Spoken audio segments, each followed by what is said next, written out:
नमस्कार. जय श्रीराम. अ, विविध कार्यांमध्ये होत असलेल्या हलगर्जीपणामुळे शासन प्रशासन आमच्यावर हिंदुत्वाच्या कामामध्ये काही अडथळे निर्माण करून आमच्यावर गुन्हे टाकण्याचा प्रयत्न करतो.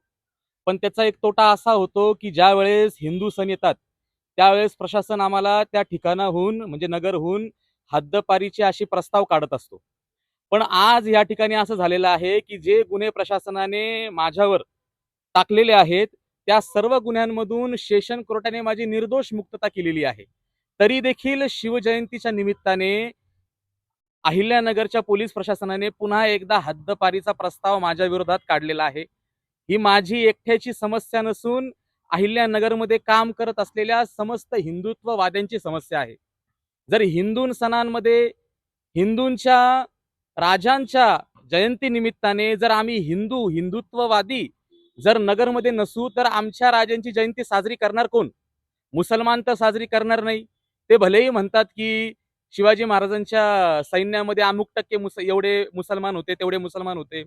पण आजपर्यंत भारतामध्ये किती टक्के मुसलमानांनी शिवजयंती साजरा केली आहे? तर असे काही भरपूर प्रश्न असतात. जे हिंदू सण आहेत त्या हिंदू सणांमध्ये तरी हिंदुत्ववादी कार्यकर्त्यांवर प्रशासनाने आणि सरकारने अन्याय करू नये म्हणून मी एस-पी साहेबांना आणि स्थानिक पी-आयना भेटायला आलेलो आहे. पुढे ते काय करतील हे पाहणं जरा याचं राहील, उत्साहाचं राहील. बरं, आता कोर्टाने तुम्हाला निर्दोष मुक्त केलेले आहे, तरी देखील तुम्हाला हद्दपारीची नोटीस आलेली आहे. आपली पुढची भूमिका काय असणार आहे? सत्तेचं आणि प्रशासनाचं ताळमेळ नाही याच्यामध्ये. सत्ता म्हणते आम्ही हिंदुत्ववादी आहे. सत्तेमध्ये असणारे जे आमदार खासदार ते स्वतःला हिंदुत्ववादी म्हणतात. पण त्यांचं प्रशासन हिंदुत्ववाद्यांवर अन्याय करतंय. मग आता नेमकं दाद मागायची कुणी?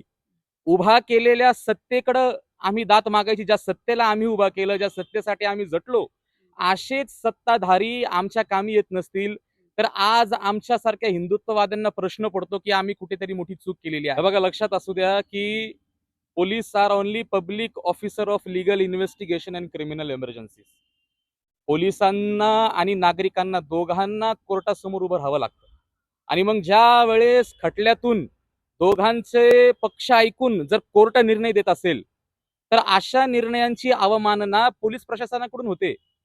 जर ज्युडिशियरी एखाद्या गोष्टीमधून एखाद्या व्यक्तीची निर्दोष मुक्तता करते आणि तरी देखील ताकदीचा गैरवापर करत, अधिकारांचा गैरवापर करत पोलीस प्रशासन नागरिकांवर अन्याय करत असेल तर यासारखं कुठेतरी दुर्दैव दुर्दैव नाही, कुठेतरी जनतेला सुद्धा विचार करणं गरजेचं आहे. आम्हाला असा प्रश्न पडतो की आम्ही कार्य करू का नको करू? हिंदुत्ववादी सरकारमध्ये हिंदुत्ववाद्यांना जर त्रास होत असेल तर we have to think twice before doing something. तुम्हाला जेव्हा नोटीस पाठवण्यात आली तेव्हा हे त्यांना माहिती नव्हतं का की कोर्टाने तुमचे गुन्हे जे तुमच्यावर गुन्हे आहेत त्यात तुम्हाला निर्दोष मुक्त केलेले आहे? हा, असा मला कुठेतरी संशय आहे की त्यांनी अभ्यास केलेला नाही की बाबा आपण ज्या लोकांवर गुन्हे लादतो त्या लोकांचं त्या गुन्ह्यांमधलं सध्याचं स्टेटस काय आहे. तर पोलीस प्रशासनाने देखील एखाद्या नागरिकावर, हिंदुत्ववादी नागरिकावर, हिंदुत्वाची चळवळ करणाऱ्या नागरिकांवर, भारताच्या नागरिकांवर काही करण्याआधी त्यांनी जरा होमवर्क करणं गरजेचं आहे असं आम्हाला तरी वाटतं.